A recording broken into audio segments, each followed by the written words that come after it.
Olá, bem-vindos a mais uma exploração profunda aqui no Destilando Livros. Hoje a gente volta para a Inglaterra, logo depois de um momento chave, né? A Revolução Gloriosa de 1688. E olha, esse evento foi muito mais que só trocar o rei. Foi tipo um abalo nas estruturas que abriu caminho para mudanças econômicas bem radicais na Inglaterra. Como é que essa mudança política destravou a economia desse jeito? A gente vai investigar como o parlamento, mais forte, começou a derrubar privilégios antigos, tipo os monopólios, e como isso ajudou a acender a chama de uma revolução financeira. Vamos mergulhar em por que as nações fracassam para entender essa ligação, né, entre política e economia. Exatamente. Depois de 1688, o que a gente vê não é só um rei com menos poder, mas o início, sabe, de um sistema mais pluralista de verdade.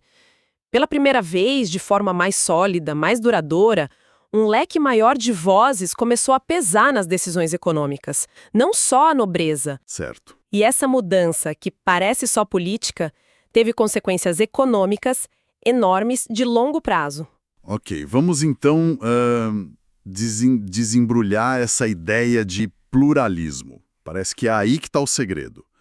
A Revolução Gloriosa de 1688, que colocou Guilherme de Orange no trono, limitou o poder real, certo? Mas o que mudou na estrutura do poder especificamente no parlamento para ele ficar tão diferente? A mudança fundamental foi que o parlamento se consolidou como centro do poder político mesmo. Ele deixou de ser só um órgão que o rei chamava quando queria para pedir dinheiro, sabe? Entendi. E o ponto-chave, esse parlamento não defendia um único interesse. Era uma coalizão, às vezes uma coalizão meio difícil, tensa, mas ainda assim uma coalizão de interesses bem diversos. Tinha os donos de terra, a aristocracia rural, os fidalgos, né, como o livro chama. Sim. Mas também, e ganhando cada vez mais força, os comerciantes das cidades, os financistas, os primeiros industriais. E ainda tinha as facções políticas, Whigs e Tories, que disputavam o poder ali dentro, mas concordavam que o parlamento mandava mais que a coroa. Ah, então não era mais aquele bloco único na mão do rei e da sua turma, né? O poder passou a ser mais negociado entre grupos diferentes com interesses que às vezes até batiam de frente. Precisamente. Essa base de poder mais ampla, esse pluralismo, tornou muito mais difícil para um grupo só, fosse a coroa, fosse parte da nobreza, tomar conta do Estado e usar ele só para benefício próprio, de forma extrativista. O parlamento, para funcionar, precisava, pelo menos um pouco, ouvir e dar resposta para esses vários setores. Faz sentido. E isso era um contraste gritante com o que rolava na França do Luís XIV ou na Espanha dos Habsburgos, por exemplo. Lá, as assembleias, tipo os Estados Gerais ou as cortes, estavam sendo deixadas de lado, controladas pelo rei. O pluralismo estava diminuindo lá, enquanto na Inglaterra ele estava se fortalecendo. E essa nova dinâmica no parlamento não ficou só lá em Londres, imagino. Começou a afetar a economia na prática. Um dos primeiros alvos dessa nova força foram os monopólios reais. Por que eles incomodavam tanto esses novos grupos que estavam ganhando voz? Olha, os monopólios dados pela coroa eram um exemplo perfeito de instituição econômica extrativista. Funcionava assim. O rei dava para uma pessoa ou para uma empresa o direito exclusivo de vender um produto ou usar uma rota comercial. Em troca, a coroa levava uma parte do lucro. Isso garantia uma fortuna para uns poucos protegidos, mas criava barreiras enormes para qualquer um que quisesse entrar naquele mercado. Impedia a concorrência, sabe? Sufocava a inovação, limitava o crescimento econômico só para esses privilegiados. Claro, para os comerciantes, para os industriais que estavam surgindo e que agora tinham mais voz no parlamento, esses monopólios eram como correntes, impedindo os negócios deles e o desenvolvimento do país todo. E o livro que a gente está usando, porque as nações fracassam, dá um exemplo bem claro disso. A Royal African Company. Era um peixe grande, né? Como é que o parlamento lidou com esse monopólio aí? A Royal African Company é um caso clássico dessa virada. Ela foi criada lá no tempo dos Stuarts e tinha um monopólio legal de todo o comércio inglês com a costa oeste da África. Isso incluía principalmente o comércio de escravos, que era terrivelmente lucrativo, né, e moralmente devastador, Mas também ouro, marfim, era um pilar do sistema antigo. Certo. Só que tinha muitos outros comerciantes na Inglaterra, principalmente em portos como Bristol, Liverpool, que viam o potencial desse comércio e se sentiam totalmente excluídos. Eles acabavam operando na ilegalidade, e a companhia chamava eles de entrelopos, de forma pejorativa. Eles corriam o risco de ter os navios e as cargas apreendidos. E o que esses entrelopos fizeram? Imagino que antes de 1688, a chance de peitar a Royal African Company era quase zero. Exato. Antes, as reclamações deles iam morrer na praia, lá na corte. Mas depois da Revolução Gloriosa, o jogo mudou. Esses comerciantes independentes começaram a se organizar, a fazer petições, a pressionar os membros do parlamento.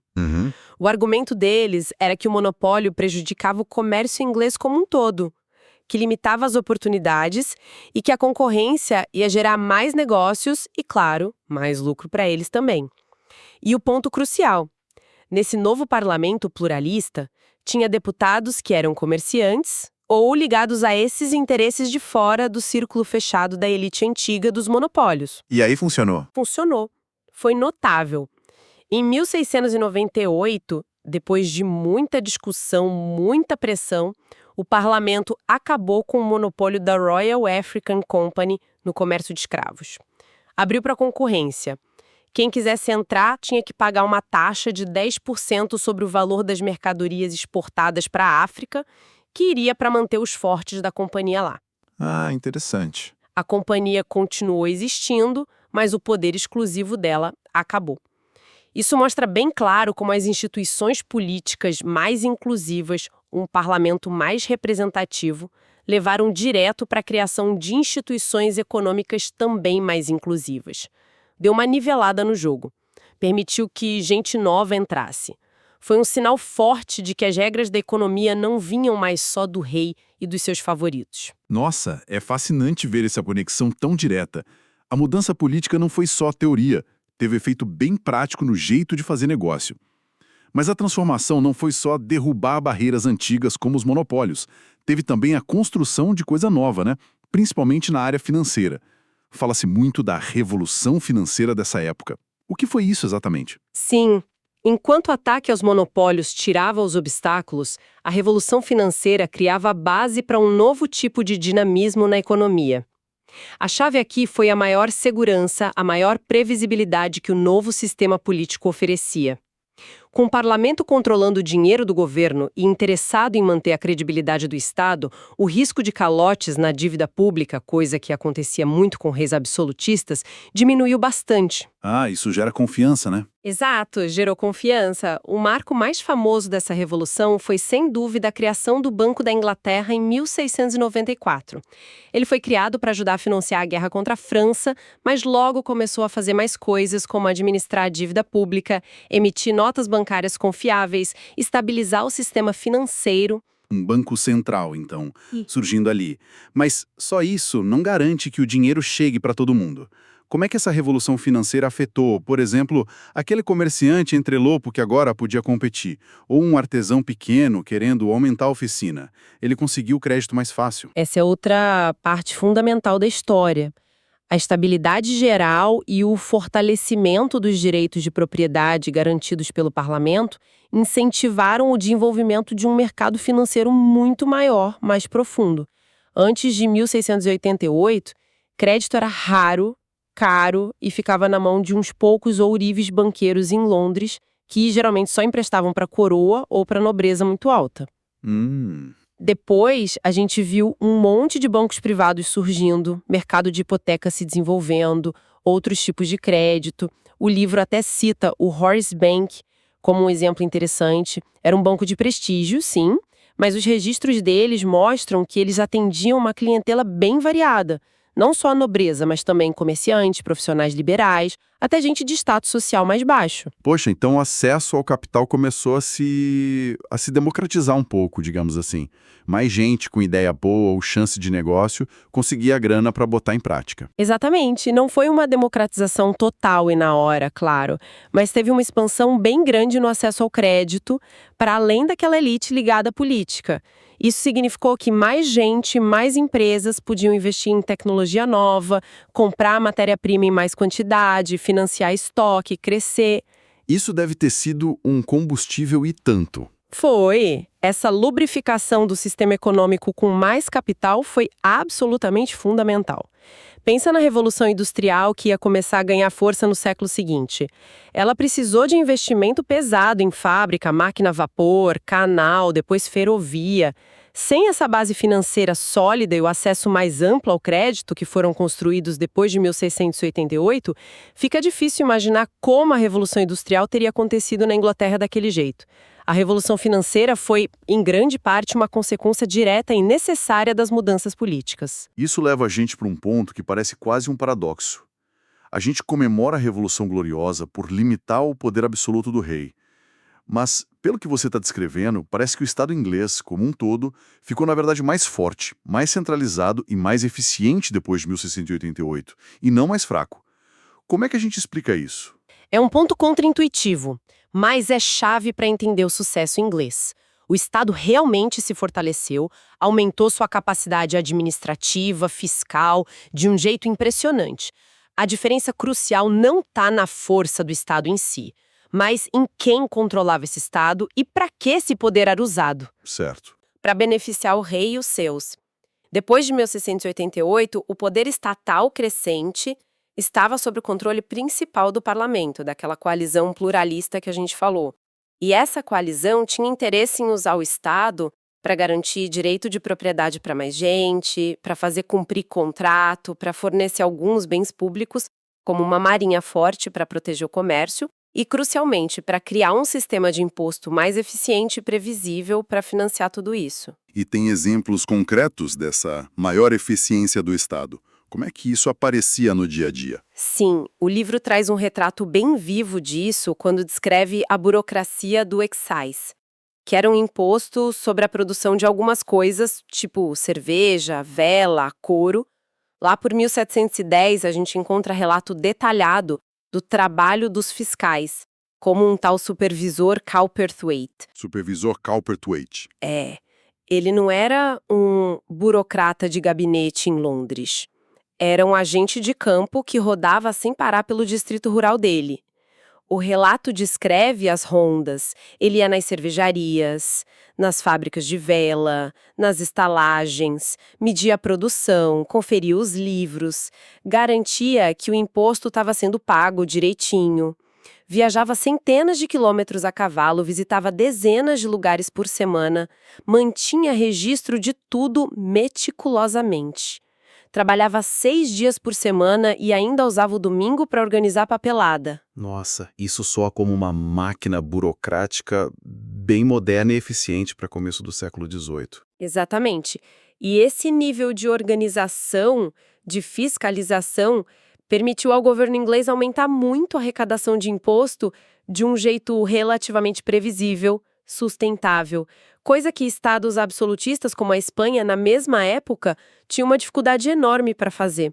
Lá, o rei muitas vezes vendia a cargo público, o que piorava ainda mais a eficiência do Estado, ou dava calote na dívida. Entendi a diferença. Além da questão fiscal, tem sinais de que na Inglaterra começou um movimento, devagar, mas começou, para nomear gente para cargo público um pouco mais pela competência, pelo mérito, e menos só por pistolão, por conexão familiar.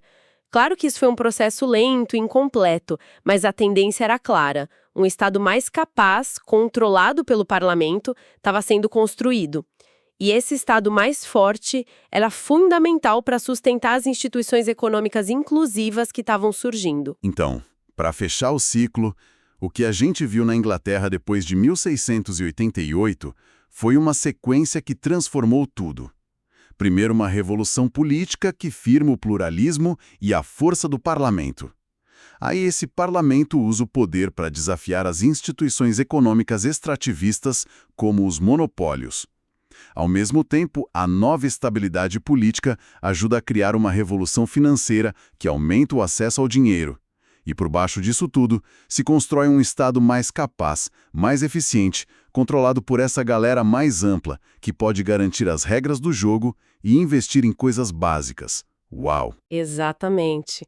Foi a criação desse conjunto interligado de instituições políticas e econômicas mais inclusivas que preparou terreno fértil para a inovação, para o crescimento sustentado que ia levar à Revolução Industrial. Direito de propriedade mais seguro para mais gente, contrato cumprido de forma mais confiável, barreiras para novos negócios caindo, acesso mais fácil a financiamento e um Estado capaz de garantir a ordem e investir em infraestrutura básica. Essa foi a receita inglesa pós-1688.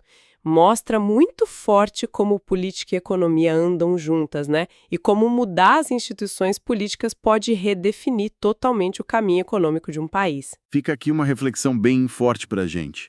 E se essa combinação específica de fatores não tivesse acontecido? Se o absolutismo tivesse ganhado na Inglaterra como ganhou em tanto lugar? Ou se o parlamento, mesmo ganhando, tivesse sido dominado por um grupinho fechado, mantendo os monopólios, restringindo o crédito? Será que a Revolução Industrial teria acontecido lá? Ou talvez bem mais tarde? Ou em outro lugar totalmente diferente? A história podia ter sido radicalmente outra. Se essa análise profunda dessa virada histórica inglesa despertou seu interesse, e você quer continuar desvendando como as instituições moldam o destino das nações com a gente, não esquece de deixar o seu like aqui, se inscrever no canal Destilando Livros e, muito importante, ativar o sininho para receber as notificações e não perder nenhum dos nossos próximos mergulhos históricos. Seu apoio é fundamental para a gente continuar trazendo essas explorações. Inglaterra, mesmo aos trancos e barrancos, abria caminho para instituições mais inclusivas. Várias outras potências e impérios pelo mundo afora estavam, de propósito, indo na direção oposta. Exatamente. Vamos investigar os bloqueios globais.